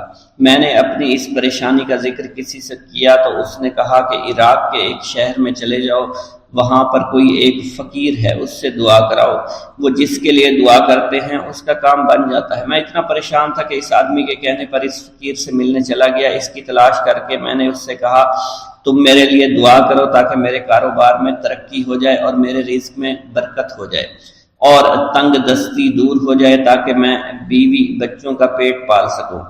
فقیر مجھے دیکھ کر کہنے لگا کہ تم پیرانے پیر غوث اعظم دستگیر رحمت اللہ علیہ کو نہیں جانتے؟ میں نے کہا میں نہیں جانتا۔ وہ کہنے لگا حیرت ہے کہ تمہیں یہ پتہ نہیں کہ تم ان کو جانتے ہی نہیں کہ ولیوں کے سردار ہیں۔ میں تو بہت چھوٹا سا فقیر ہوں، میری دعاؤں میں اتنا اثر نہیں کہ وہ غوث اعظم رحمت اللہ علیہ ہیں، جس کے لیے بھی دعا کریں اس کا بیڑا پار ہو جایا کرتا ہے۔ اور جب اس دور میں غوث پاک رحمت اللہ علیہ خود موجود ہے تو پھر ہمارا کیا مقام ہوگا ان کی دعا کے آگے؟ ہماری دعا کچھ بھی نہیں ہے۔ میں نے کہا اگر یہ بات ہے کہ آپ سے بڑا کوئی بزرگ ہے تو مجھے بتائیے کہ غوث پاک رحمت اللہ علیہ مجھے کہاں ملیں گے اور میں کہاں جاؤں ان سے ملنے کے لیے؟ وہ کہنے لگا کہ وہ جیلان میں ہیں، تم ادھر جاؤ، ہماری کیا جرت کہ آپ کے لیے دعا کریں۔ آپ رحمت اللہ علیہ جس کے لیے بھی دعا فرماتے ہیں اس کا بیڑا پار ہو جاتا ہے اور اس کو کہیں بول جانے کی ضرورت نہیں ہوتی۔ حضور جب اس فقیر نے مجھے یہ بات کہی تو فوراً جیلان شریف میں آ گیا اور یہاں پر میں نے آپ کی تلاش شروع کی۔ آج دیکھیے آپ خود بخود میری دکان پر تشریف لائے ہیں۔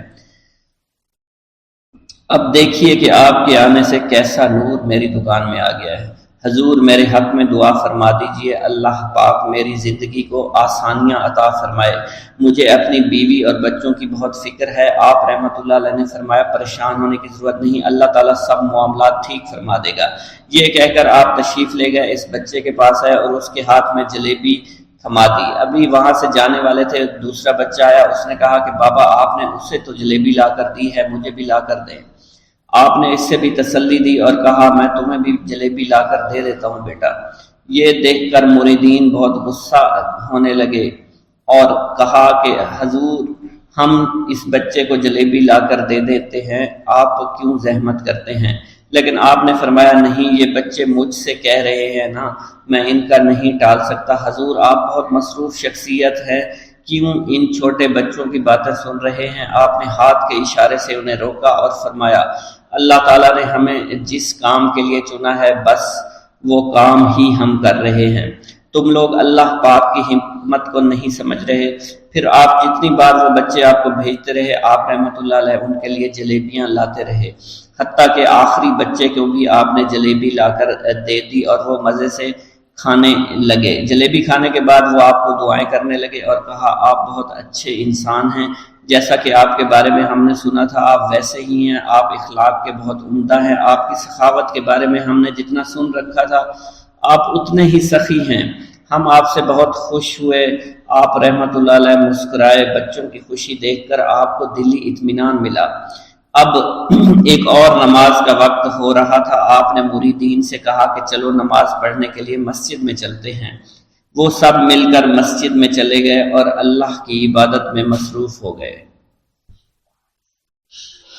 پیر دستگیر حضور غوث اعظم شیخ عبد القادر جیلانی رحمۃ اللہ علیہ نے اپنی زندگی کا ایک لمبا عرصہ مجاہدات میں گزارا۔ جب آپ بغداد شریف میں علم دین پڑھتے تھے، آپ کا معمول تھا کہ مدرسے کے اسباب پڑھ کر جنگل کی طرف نکل جایا کرتے تھے اور وہیں اپنے سبق یاد کرتے تھے، عبادت میں مصروف اور مشغول رہا کرتے تھے۔ اسی زمانے کی بات ہے کہ ایک روز حضور غوث اعظم شیخ عبد القادر جیلانی رحمۃ اللہ علیہ نے کسی غار کے قریب ایک پتھر کو دیکھا، اس پر ایک درود پاک لکھا ہوا تھا اور ساتھ ہی یہ بھی لکھا تھا کہ یہ درود جو پتھر پر لکھا ہے اسے ایک مرتبہ پڑھنے سے 50,000 درود شریف پڑھنے کا ثواب ملتا ہے۔ حضور غوث اعظم رحمۃ اللہ علیہ نے وہ درود شریف لکھ لیا اور اسے پڑھنے لگے۔ بعد میں ایک روز آپ کو خواب میں پیارے آقا مکی مدنی محمد مصطفیٰ صلی اللہ علیہ وآلہ وسلم کی زیارت ہوئی۔ آپ نے آخری نبی رسول ہاشمی صلی اللہ علیہ وسلم سے اس درود شریف کے متعلق پوچھا کہ کیا یہ وہی درود شریف ہے جس کے پڑھنے سے 50,000 درود شریف پڑھنے کا ثواب ملتا ہے؟ سرکار عالی وقار مکی مدنی تاجدار مدینہ صلی اللہ علیہ وآلہ وسلم نے فرمایا اس درود شریف کے پڑھنے سے 50,000 کا نہیں بلکہ 70,000 درود شریف کا ثواب ملتا ہے۔ سبحان اللہ۔ اللہ پاک کے اپنے محبوب کی امت پر کرم نوازیاں دیکھی کہ جو بندہ ایک بار درود شریف پڑھے، روایت کے مطابق اسے 10 نیکیاں ملتی ہیں، 10 گناہ معاف ہوتے ہیں اور 10 درجات ہی بلند کیے جاتے ہیں۔ یہی کرم نوازی کتنی عظیم ہے کہ ایک مرتبہ درود شریف پڑھنے سے اتنا ثواب ملے۔ اس پر مزید کرم بالائے کرم کہ ایسے درود شریف بھی ہیں جنہیں صرف ایک مرتبہ پڑھنے سے صرف ایک درود شریف کا ثواب نہیں بلکہ کئی ہزار درود شریف کا ثواب ملتا ہے۔ حضور غوث پاک شیخ عبد القادر جیلانی نے پتھر پر لکھا ہوا جو درود شریف آپ پیارے آقا مکی مدنی محمد صلی اللہ علیہ وسلم نے خواب میں تشریف لا کر بتایا کہ اسے ایک مرتبہ پڑھنے کے 70,000 درود شریف کا ثواب ملتا ہے۔ سبحان اللہ، کاش ہم ان کرم نوازیوں کی قدر کو جان پائیں۔ ہمارے پیر غوث پاک رحمت اللہ علیہ فرماتے ہیں، اے محمد، اللہ پاک کا شکر ادا کیا کرو، پہلی امتیں جتنا عمل کرتی تھی اللہ پاک ان کی نسبت تم سے تھوڑے عمل پر ہی راضی ہو جاتا ہے۔ مزید فرماتے ہیں کہ مسجد کو لازمی پکڑو اور نبی رحمت صلی اللہ علیہ وآلہ وسلم پر کثرت سے درود شریف پڑھا کرو۔ اللہ پاک ہمیں کثرت سے درود شریف پڑھنے کی توفیق عطا فرمائے۔ یہ درود شریف قادری حضرات اپنے مریدوں کو روزانہ 511 مرتبہ یا 111 مرتبہ پڑھنے کی تلقین کیا کرتے ہیں۔ یہ درود شریف رحمت خداوندی کا خزانہ ہے، لہٰذا جو شخص اس درود شریف کو روزانہ 111 مرتبہ تاحیات پڑھتا رہے گا وہ رحمت خداوندی سے مالا مال ہو جائے گا، اور جو شخص روزانہ اس درود پاک کو کم از کم ایک بار ضرور پڑھیں اس سے ہزاروں نعمتیں حاصل ہوں گی۔ نمبر 1، رزق میں برکت ہوگی، تمام کام آسمان سے ہو جائیں گے، رضا کے وقت کلمہ نصیب ہوگا، موت کے وقت جان کنی کی سختی سے محفوظ رہے گا، قبر میں وسعت ہوگی، کسی کی محتاجی نہیں رہے گی، مخلوق خدا اس سے محبت کریں گے۔ ناظرین کرام، اس سے معلوم ہوا کہ اس درود پاک اور اس سے برکت حاصل کرنے کے لیے اسے روزانہ ہمیں پڑھنا چاہیے۔ اس کے علاوہ رسول اکرم صلی اللہ علیہ وسلم کے قرب اور اس کی زیارت کے لیے بھی یہ درود شریف بہت مؤثر ہے۔ مگر آپ اگر رزق کی کمی کا شکار ہیں، پریشانی اور مشکلات میں گھرے ہوئے ہیں تو اس درود کو اپنا معمول بنا لیجئے۔ تمام بھائی جو حضور غوث پاک سے عشق و محبت کرتے ہیں، حضور غوث پاک کو مانتے ہیں، وہ کمنٹ باکس میں یا غوث اعظم لکھ دیجئے۔ اللہ ہمارے رزق، مال و جان اور عزت میں برکت عطا فرمائے اور ہماری مغفرت عطا فرمائے۔ دریائے دجلہ پر مصلی بچھانا۔ حضرت سہیل بن عبداللہ فرماتے ہیں، ایک مرتبہ حضور سیدنا غوث اعظم شیخ عبد القادر جیلانی رحمۃ اللہ علیہ عرصہ دراز تک اہل عراق کی نظروں سے اوجھل رہے۔ لوگوں نے آپ کی تلاش شروع کی تو معلوم ہوا کہ آپ کو دریائے دجلہ کی جانب جاتے ہوئے دیکھا گیا ہے۔ جب آپ کو تلاش کرتے ہوئے لوگ دریائے دجلہ کے کنارے پہنچے تو دیکھا آپ پانی پر چلتے ہوئے آ رہے ہیں۔ اسی دوران مچھلیاں بکثرت آپ کی خدمت میں حاضر ہو کر سلام عرض کر رہی ہیں۔ اسی دوران نماز ظہر کا وقت ہو گیا اور ایک سبز رنگ کا سونے و چاندی سے مزین مصلی نظر آیا جو کہ تخت سلیمانی کی مانند تھا، اور وہ مصلی دریائے دجلہ کے اوپر معلق ہو گیا۔ جب وہ مصلی بچھ گیا تو بہت سے لوگ آئے اور اس مصلی کے برابر کھڑے ہو گئے۔ ان لوگوں کے چہروں سے بہادری اور شجاعت جھلک رہی تھی۔ سب لوگ جو آپ کی تلاش میں آئے تھے ان کی زبانیں گنگ ہو چکی تھی، ان کی آنکھوں سے آنسو جاری تھے۔ ایک پروقار شخصیت نے آگے بڑھ کر تکبیر پڑھی اور آپ نے نماز کی امامت فرمائی۔ ملک شام میں ایک ابدال کا وصال ہو گیا۔ حضور سیدنا غوث اعظم سرزمین عراق سے فوری روحانی طور پر وہاں تشریف لے گئے۔ اس ابدال کا جنازہ میں حضرت خضر علیہ السلام اور دیگر ابدال بھی تشریف لائے۔ نماز جنازہ کی ادائیگی کے بعد آپ نے حضرت خضر سے کہا کہ قسطنطنیہ میں فلاں کافر کو یہاں لاؤ۔ حضرت خضر علیہ السلام نے اس کو کافر کو فوراً پیش کر دیا۔ آپ نے اس کافر کو کلمہ پڑھا کر مسلمان کیا اور اس کی مونچھوں کو پست کروا دیا۔ آپ نے اپنی ایک ہی نظر سے اس کافر کو ابدال کے مقام پر فائز فرما دیا۔ آپ نے تمام ابدالوں کو مخاطب کرتے ہوئے فرمایا کہ میں اسے وصال پانے والے ابدال کے مقام پر تعینات کرتا ہوں، جس پر تمام ابدالوں نے اپنے سر تسلیم خم کر دیے۔ حضور سیدنا غوث اعظم شیخ عبد القادر جیلانی کو ایک مرتبہ رمضان المبارک کے دوران 70 مختلف لوگوں نے افطاری کی دعوت دی۔ آپ نے ہر ایک کی دعوت کو قبول فرما لیا۔ دعوت دینے والے افراد کو ایک دوسرے کی دعوت کا علم بالکل بھی نہیں تھا۔ آپ مقررہ وقت پر ان سب کے گھروں میں تشریف لے گئے اور ان کے ساتھ افطاری فرمائی۔ اسی دوران آپ نے اپنے آستانہ پر بھی افطاری فرمائی۔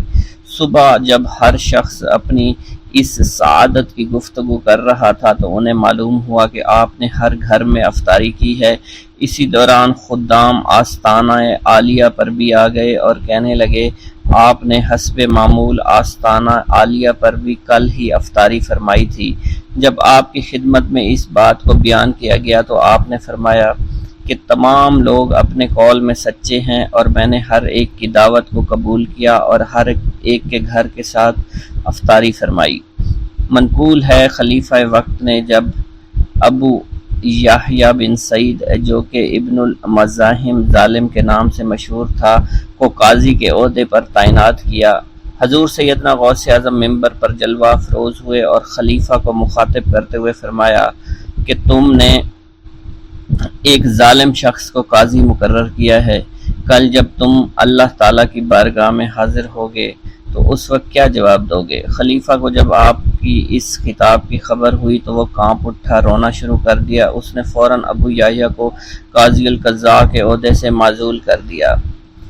حضرت شیخ ابو عباس خضر حسین فرماتے ہیں، ایک رات ہم سب حضور سیدنا غوث اعظم کی خدمت میں حاضر تھے۔ خلیفہ وقت حاضر ہوا اور آپ کی خدمت میں سلام کرنے کے بعد مؤدب ہو کر وہ بیٹھ گیا۔ اس نے آپ کی خدمت میں 10 تھیلیاں دیناروں سے بھری ہوئی پیش کرنا چاہییں، لیکن آپ نے انہیں قبول کرنے سے انکار کر دیا۔ جب خلیفہ کا اصرار زیادہ ہوا تو آپ نے ان میں سے 2 تھیلیوں کو پکڑ کر نچوڑا جس میں سے خون ٹپکنا شروع ہو گیا۔ آپ نے خلیفہ سے فرمایا تم لوگوں کا خون نچوڑ کر میرے پاس لائے ہو۔ اس کی بات سن کر خلیفہ بے ہوش ہو گیا۔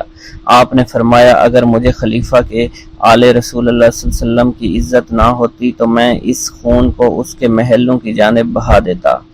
حضرت شیخ ابو قاسم سے منقول ہے حضور سیدنا غوث اعظم ہوا میں چلا کرتے تھے، فرماتے تھے کہ سورج جب تک مجھے سلام نہ کرے نہیں نکلتا، ہر سال میرے پاس آ کر مجھے سلام کرتا ہے اور بتاتا ہے کہ مجھ میں فلاں فلاں واقعات ہوں گے، اسی طرح مہینہ، ہفتہ اور دن مجھے سلام کرنے کے لیے آتے ہیں اور بتاتے ہیں کہ ہم فلاں فلاں امر وقوع پذیر ہوں گے۔ مجھے اپنے رب کی قسم لوح محفوظ میں نیک و بد میری آنکھوں کے سامنے پیش کیا جاتا ہے، میں مشاہدہ خداوندی اور علم خداوندی کے سمندروں میں غوطہ زن رہتا ہوں، میں تم سب پر حجت اللہ ہوں، میں روح زمین پر رسول اللہ صلی اللہ علیہ وسلم کا نائب اور وارث ہوں۔ شیخ المشائخ حضرت ابو قاسم خلف سے منقول ہے، فرماتے ہیں حضرت ابو عمرو عثمان بن اسماعیل نے مجھے 905 ہجری میں بغداد بھیجا تاکہ میں ان کے لیے حضرت امام احمد بن حنبل کی کتاب مسند امام احمد کا نسخہ لا سکوں۔ جب میں بغداد شریف آیا میں نے لوگوں کو حضور سیدنا غوث اعظم کی جانب مائل دیکھا، مجھے معلوم ہوا کہ آپ جو کہتے وہ وقوع پذیر ہو جاتا۔ دفتن میرے دل میں یہ خیال آیا کہ یہ اگر میرے دل کی بات بتا دیں تو میں ان کی ولایت کا قائل ہو جاؤں گا، چنانچہ میں نے خلاف عادت بات سوچی کہ جب میں ان کے پاس جاؤں سلام کروں تو یہ میرے سلام کا جواب نہ دیں، مجھ سے منہ پھیر کر اپنے خدام سے کہیں کہ اس آنے والے کو ایک چھوارے کا ٹکڑا اور شہد کا ایک دانگ لاؤ، اور جب یہ دونوں چیزیں آ جائیں تو آپ مجھے کلہ پہنائیں اور میرے سلام کا جواب دیں۔ حضرت ابو قاسم فرماتے ہیں یہ سب دل میں سوچتے ہوئے میں ان کے پاس جا پہنچا، میں نے آپ کو سلام کیا، آپ نے میرے سلام کا جواب دینے کی بجائے منہ پھیر لیا، اپنے خادم سے کہا جاؤ چھوارے کا ٹکڑا اور شہد کا دانگ لاؤ جو دانہ بھر سے زیادہ نہ ہو۔ اللہ عز و جل کی قسم آپ نے وہی الفاظ دہرائے جو میرے دل میں تھے، پھر جب خادم وہ چیزیں لے آیا تو آپ نے میرے سامنے پیش کی اور مجھے کلاه پہنانے کے بعد میرے سلام کا جواب دیا اور فرمایا اے خلف تو یہی چاہتا تھا۔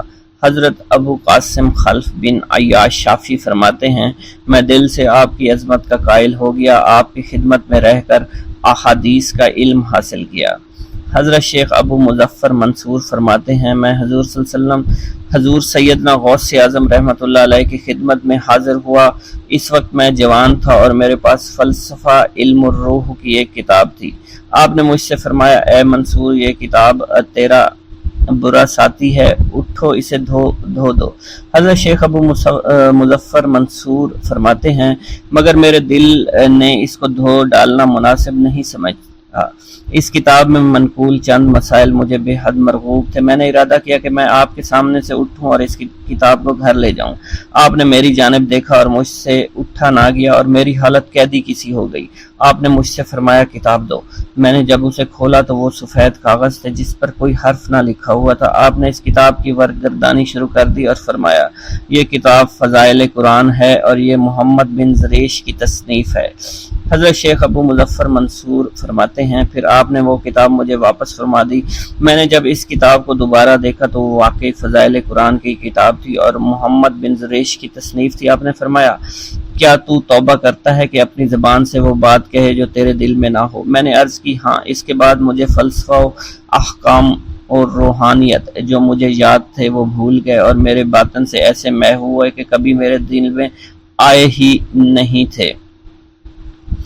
منقول ہے حضور سیدنا غوث اعظم شیخ عبد القادر جیلانی کے زمانہ میں ایک مقرب کی ولایت سلب کر لی گئی، سب چھوٹے بڑے اس کو حقارت کی نگاہ سے دیکھنے لگے۔ اس نے 360 اولیاء اللہ سے التجا کی کہ وہ اس کے حق میں دعا فرمائیں، لیکن اس کا نام لوح محفوظ پر اشتیاق کی فہرست میں لکھ دیا گیا تھا۔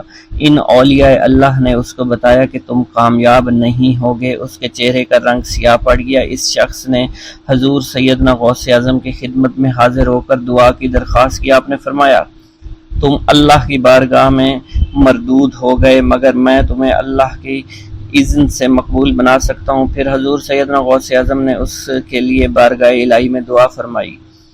غیب سے ندا آئی، کیا تمہیں معلوم ہے تم سے پہلے بھی 360 اولیاء اللہ اس کے لیے سفارش کر چکے ہیں، لیکن اس کا نام لوح محفوظ پر اشتیاق کی فہرست میں لکھا جا چکا ہے۔ آپ نے عرض کیا، یا الہی، تو مردود کو مقبول اور مقبول کو مردود بنانے پر قادر ہے۔ اگر تیری منشا یہی ہے تو نے اس کو مقبول بنانے کے لیے مجھ سے دعا کیوں کروائی؟ غیبی ندا آئی، اے عبدالقادر، اسے میں نے تمہارے سپرد کیا، تم اسے چاہے جو سزا دو اور جو چاہے بنا دو۔ چنانچہ آپ کی دعا سے وہ پھر سے بارگاہ الہی میں مقبول ہو گیا۔ حضرت شیخ ابو صالح سے منقول ہے، حضرت شیخ ابو مدین نے مجھے حضور سیدنا غوث اعظم کی خدمت میں بغداد فقر کی تعلیم کے لیے بھیجا۔ آپ نے مجھے 20 دن تک اپنے خلوت خانہ کے دروازے پر بٹھائے رکھا۔ 20 روز گزرنے کے بعد مجھے قبلہ رو ہونے کا حکم دیا گیا۔ جب میں قبلہ رو ہو گیا تو آپ نے فرمایا، اے ابو صالح، اس طرف دیکھ۔ چنانچہ جب میں نے اس کی جانب دیکھا تو آپ نے فرمایا، کیا دیکھ رہے ہو؟ میں نے عرض کیا، بیت اللہ شریف میری آنکھوں کے سامنے ہے۔ آپ نے مجھے حکم دیا، اب مغرب کی سمت دیکھ۔ میں نے اپنا چہرہ مغرب کی سمت کیا تو آپ نے دریافت کیا کہ آپ کیا دیکھ رہے ہو؟ میں اپنے مرشد پاک حضرت ابو مدین کو دیکھ رہا ہوں۔ ایک مرتبہ سنان نامی عیسائی پادری نے حضور سیدنا غوث اعظم کی محفل میں حاضر ہو کر سلام عرض کیا اور حاضرین میں کھڑے ہو کر بیان دیا کہ میں یمن کا رہنے والا ہوں۔